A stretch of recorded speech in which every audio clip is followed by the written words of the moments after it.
Les vraies voix Sud Radio, 17h-20h, Philippe David, Cécile de Ménibus. Vous avez envie de débat, vous êtes bienvenus dans les vraies voix jusqu'à 20h avec Sud Radio, bien entendu. Et tout de suite, le coup de projecteur des vraies voix. Les vraies voix Sud Radio, le coup de projecteur des vraies voix. Imaginez une limitation à 110 km/h au lieu de 130 sur l'autoroute. Viens donc avec moi sur l'autoroute, on va voir. Oh non. Déjà que 130, c'est pas... Enfin, ça dépend où on roule, mais 110, on est dans les bouchons ou je sais pas moi. Sur l'autoroute, on est sur des rails. Je vois pas l'intérêt du coup de payer 60 € de péage si derrière on doit rouler à 110 quoi.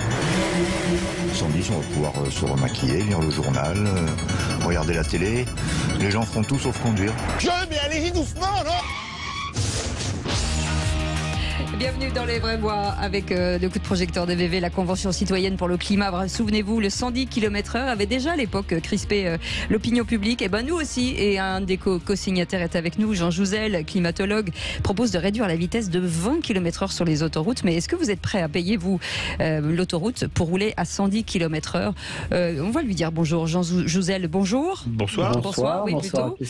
Oui. Vous êtes climatologue, ancien vice-président du groupe scientifique au GIEC, et à l'initiative de cette tribune dans le Libération. On va juste faire un petit tour de table avant cela avec Philippe Bilger. Le 110 km/h pour réduire forcément pour le climat. Est-ce que c'est pour vous une bonne chose, Philippe Bilger? Alors, moi, encore une fois, dans la mesure où je ne conduis plus depuis un certain nombre d'années, je suis relativement cyniquement indifférent à cela. Mais je voudrais naturellement, Cécile, poser d'emblée une question à Jean Jouzel. Est-ce que, d'abord, c'est tout à fait efficace de réduire la vitesse à 110 km/h, et d'autre part, sur un autre plateau de la balance, est-ce que vous ne craignez pas, avec cette réduction, de favoriser un peu une forme de totalitarisme du quotidien? Est-ce que les Français ne sont pas déjà enquistés dans un certain nombre d'interdictions qui aggraveraient la situation de notre pays? Ou d'obligation. Jean Jouzel. Oui, bonsoir. D'abord, simplement pour préciser que la personne qui est à l'origine de cette tribune est, disons, Jean Siréjol, qui s'est beaucoup battu sur 70 km/h. J'ai effectivement co-signé, bien sûr, je l'ai signé parce que justement, j'ai participé à cette Convention citoyenne pour le climat. J'ai participé à tous ces débats. Il faut que vous vous rendiez compte où nous en sommes. Nous sommes vraiment au pied du mur en termes de lutte contre le réchauffement climatique, et je crois quand même que c'est ça qu'il faut garder en tête aussi. Peut-être pas simplement ce que vous appelez... je parlerais plutôt d'un égoïsme, moi, de l'autre côté. On n'arrivera pas, je crois, à lutter efficacement contre le réchauffement climatique sans une certaine solidarité. Donc je ferais plutôt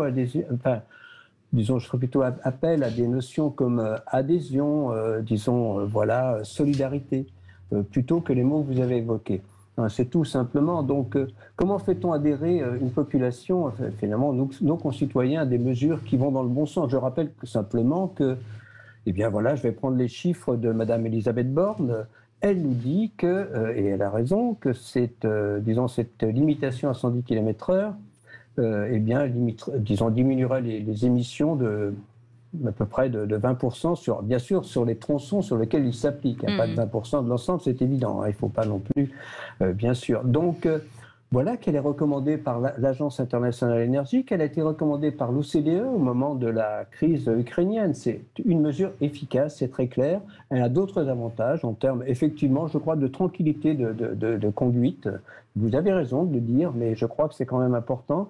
Elle a aussi, par exemple, des avantages pour, si vous êtes riverain d'une autoroute, je vous assure, une autoroute, la pollution sonore, la pollution, aussi urbaine, peuvent être importantes. Donc il faut penser aussi aux autres. Donc l'égoïsme, d'accord, mais pensons quand même à aussi que devons-nous faire. Vraiment, je crois que nous avons une loi, et je crois qu'il faut en respecter les objectifs. Alors, j'ai regretté que... Jean Jouzel, on va échanger avec les vraies voix. Caroline Pilastre, qu'est-ce que vous en pensez de passer à 230 à 110 sur les autoroutes? Je comprends votre combat, monsieur, mais moi je commence à en avoir un petit peu marre qu'on culpabilise tout le temps les Français, et en l'occurrence là les automobilistes. J'ai l'impression que pour beaucoup d'activistes écolos, la voiture est le mal du siècle. C'est oui, madame, le mot de tout, monsieur. Alors dans ces cas-là, qu'on ferme les usines automobiles, qu'on interdise aux gens de rouler, ça sera peut-être plus simple. Et comme vous, je vis sur cette terre qui est notre mère nourricière à tous. Donc fondamentalement, je suis une écolo, même si je ne voterai jamais pour des raisons personnelles, pour les écolos.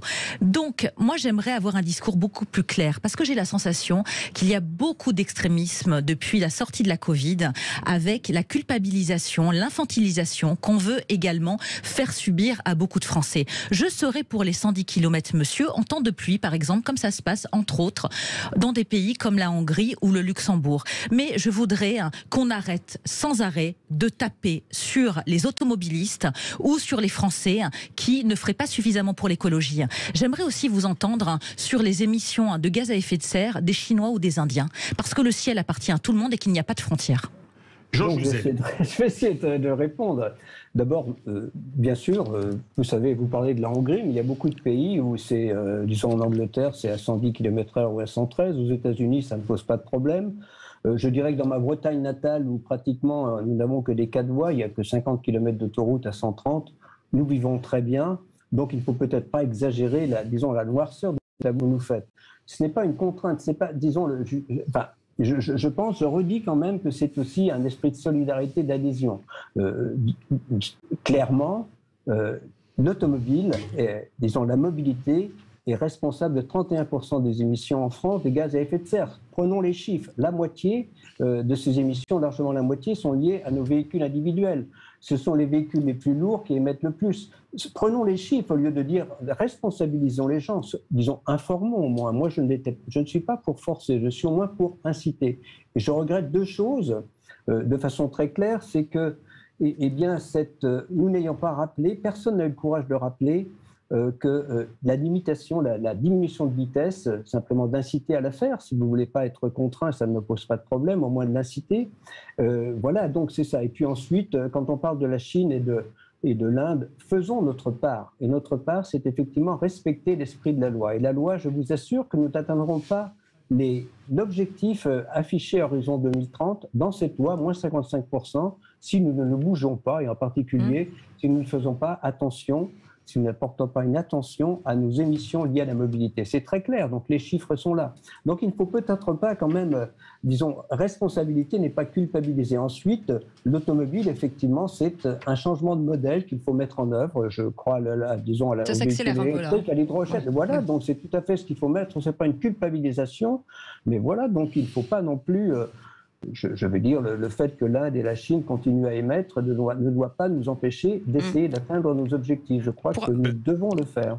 Pour aller dans votre sens, un sondage IFOP en juillet 2022 dit que 63% des Français sont désormais favorables à cette réduction de vitesse.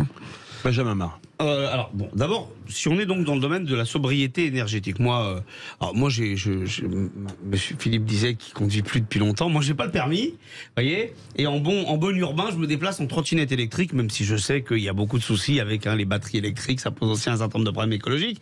Mais donc voilà, c'est pas moi qui suis, qui vais être, sourd à la préoccupation du climatique, bien au contraire. Mais sur la responsabilisation, monsieur, et là c'est peut-être que je vais rejoindre un peu ce que disait Caroline, ce serait bien de responsabiliser tout le monde. Parce que fatalement, il y a quand même des logiques à géométrie variable qui posent un certain nombre de problèmes. Vous parliez de Madame Borne. Moi, alors, le pouvoir, c'est bien aussi qu'il ait valeur d'exemplarité. Cet été, moi, j'étais amusé de voir les jolies photos d'Emmanuel Macron sur son jet ski. Hein, quand même. Je veux dire, à un moment, en termes de valeur d'exemplarité, ça interroge.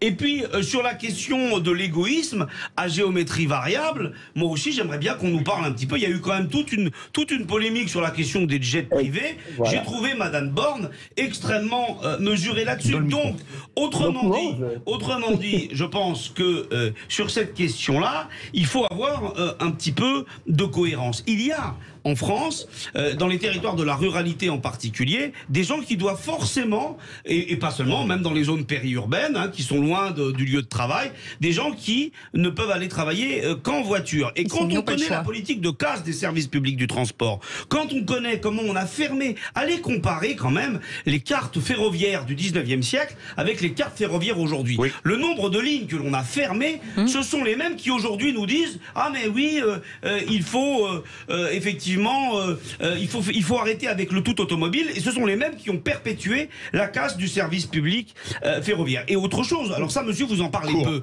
mais pour le dire de manière synthétique, sur cette histoire du 110 km, j'ai aussi lu qu'il y avait soi-disant là une mesure qui était bonne pour le pouvoir d'achat. Écoutez, là c'est un petit peu, moi je trouve ça assez scandaleux. Oui, c'est comme ceux qui nous disent d'aller chauffer les pâtes en fermant le gaz. Ça par le coup, non mais attendez, moi juste finis ça.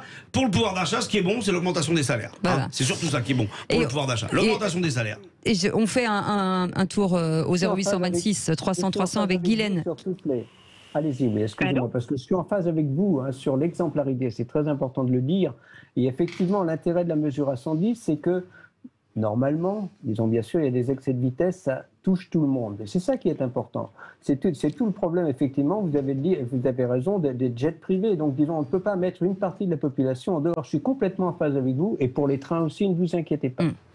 0826 300 300, Guylaine est au standard avec nous. Elle nous appelle de Haute-Garonne. Bonsoir Guylaine. De Haute-Vienne, je crois. De Haute-Vienne. Oui, Haute-Vienne. Bonsoir Cécile, bonsoir Philippe. Bonsoir Bienvenue Guylaine. sur Sud Radio. Bonsoir. Et je me suis permise d'appeler parce qu'effectivement j'ai entendu un peu l'interview et c'est vrai que je suis assez d'accord sur le monsieur qui est intervenu juste avant, dans le sens où on nous demande toujours de faire des efforts, mais moi je dis, est-ce qu'il ne faudrait pas que en haut on nous montre l'exemple et on commence à faire justement des concessions avant de toujours demander aux mêmes de faire des économies sur l'électricité, sur la voiture, voilà. Oui, c'est sûr, de montrer l'exemple. Jean Jouzel. Moi je suis en phase avec vous. Disons que, évidemment, je crois que dans cette lutte contre le réchauffement climatique, parce que c'est quand même de ça dont il s'agit, de diminuer nos émissions, tout le monde est concerné. Le gouvernement est concerné, les collectivités locales sont aussi concernées. Disons, quand on parle de mobilité largement, ou bien même de bâtiments d'urbanisme, ça se passe plutôt au niveau local, régional. Donc nous sommes tous concernés. Donc je ne crois pas. Disons justement, cette mesure s'adresse à tout le monde. C'est bien ça l'intérêt, je crois. Oui, allez-y. Quand vous parlez de 110 km/h sur l'autoroute, je ne pense pas que ça concerne Monsieur le Président ni ses ministres, parce que j'espère que si, justement. Déjà, ils conduisent pas, ils sont conduire. Oui, donc déjà, eux, ils ne seront pas impactés. Et justement, moi, je suis citoyen, je travaille, mon mari travaille, on a des enfants. Moi, je pense qu'aujourd'hui, avant de continuer à nous demander à faire des efforts sur un soi-disant réchauffement climatique, parce qu'après, il y a aussi l'air et la planète qui font qu'il y a toujours eu des phases différentes du climat de la Terre. Donc, vous ne pouvez pas dire soi-disant, Guylaine. Il se passe un truc quand même. Il y a quelque chose qui se passe. Philippe, quittez pas Guylaine. Philippe, je voudrais, Guylaine, je comprends tout à fait son point de vue, mais je voudrais demander à Jean Jouzel, sur le plan de la méthode politique, si en définitive, la France ne sera pas en permanence confrontée, même lorsque des réformes nécessaires seront à édicter, par l'argument que je peux comprendre, oui, mais il faut que les autres commencent. Est-ce que ça n'est pas un gros problème pour l'écologie? On trouvera toujours un groupe, une catégorie qui ne le fera pas. Très court, Jean Jouzel. Je suis d'accord, mais disons que cette transition, elle se fera. C'est-à-dire ne pas atteindre une neutralité carbone, c'est accepter que le climat se réchauffe indéfiniment. Et c'est d'une certaine façon inacceptable. Et donc, du point de vue économique, je ne parle pas du point de vue écologique, ce sont les pays qui s'y mettront le premier, les secteurs d'activité qui s'y mettront les premiers, qui gagneront économiquement. Donc le développement des prochaines décennies va se faire autour de la neutralité carbone. C'est ça qu'il faut bien comprendre. Elle va se faire autour de la voiture électrique, d'une nouvelle mobilité. Absolument. Et donc il faut pas. Je veux dire, c'est complètement rétrograde de rester accroché aux combustibles fossiles. Je le dis très clairement. Donc voilà. Donc c'est cela la vérité. Donc je crois qu'il faut aller de l'avant, y compris du point de vue économique. Eh ben moi, je vous propose quelque chose. On garde à 130 et on met des panneaux en disant on vous conseille de rouler à 110 km/h. Comme ça, tout doucement, ça rentrera dans l'esprit des gens. Guylaine, vous êtes avec nous ? Merci. Guylaine, on vous offre une montre, puisque ça va changer d'heure dans quelques jours. Une Ice Solar Power modèle Casual Brown. On est très content de vous l'offrir. Et qui est solaire. Et qui est solaire. Donc il faudra faire attention au climat. Très bien, mais merci à vous, merci beaucoup. Merci à Jean Jouzel. Absolument, et merci Guylaine d'avoir été avec nous. Dans un instant, on va jouer bien entendu parce que c'est le quiz de l'actu. À tout de suite.